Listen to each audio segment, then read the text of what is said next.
Hello students, welcome back to the channel Zach Economics. Today we are going to study about a concept related to stock and flow, that whether there is a mutual dependence between stock and flow or not. They are dependent to over each other or not. We'll see with the help of a very simple example. So for example, every person in our economy do saving. Some do saving at their home, but major population in our economy deposit their money in the bank. So what they do, they deposit money. Okay. So for example, whole of the economy, every person deposits around 2000 rupees in the bank. So these deposits per month,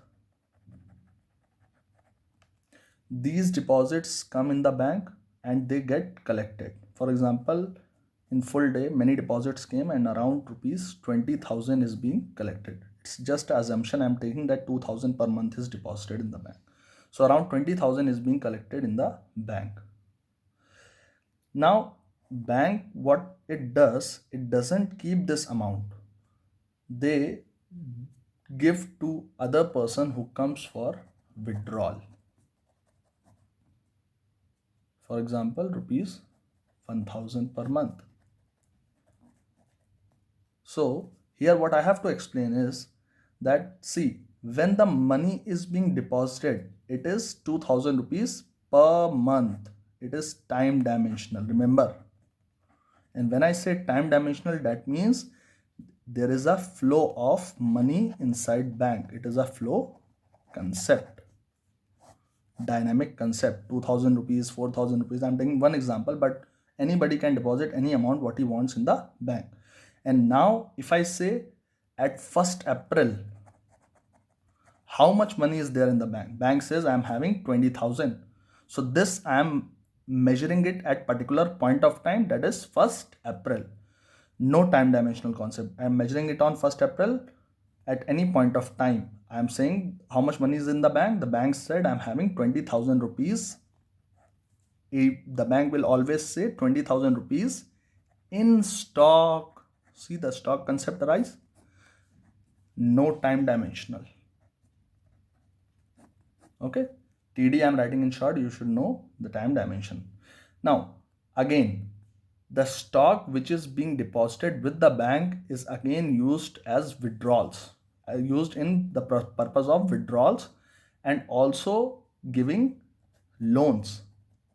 So this money which is going out of the bank, flowing out of the bank, is again a part of time dimensional. 1000 per month, for example, is a flow part.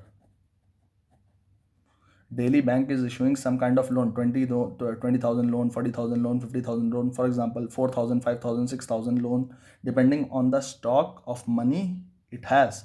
So this withdrawals and loans going out on monthly basis, yearly basis, hourly basis, daily basis is considered as flow, and they are dynamic.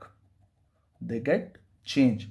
So you can see that flow and stock are mutually dependent. Simple example for your understanding. So we can say from this, savings is a kind of stock concept. Simple or not? If you are doing saving, that means you are under the purview of stock concept on this heading. Okay. Now in this video, I would like to discuss you about some more things. Only this much is the concept which I have to told you. Now the concept is over. And one more thing I have to say, the deposit money and the withdrawal money. These are the variables which are in the form of flow. Deposit and withdrawal. These are flow concept money. Okay. Now, first, I would like to tell you that I have attached an exercise of stock and flow in the description. Just go, click on the link and do the exercise. Okay, first thing. Second thing, I would like to give A very thanks to you all, my subscriber, for subscribing the channel. In just a span of 9 days, I'm able to cover around 88 90 subscribers. This is a big thing in this lockdown, and this is all because of your support, your interest in the video.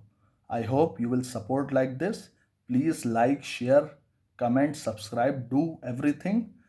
And any advice you have to give me regarding creation of video or anything or any problem, you can easily ask me in the comment box. Simple. I'll try to answer it with utmost importance. Okay.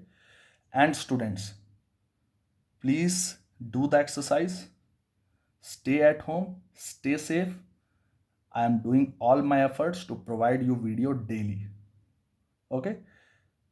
The exercise I am going to attach in description.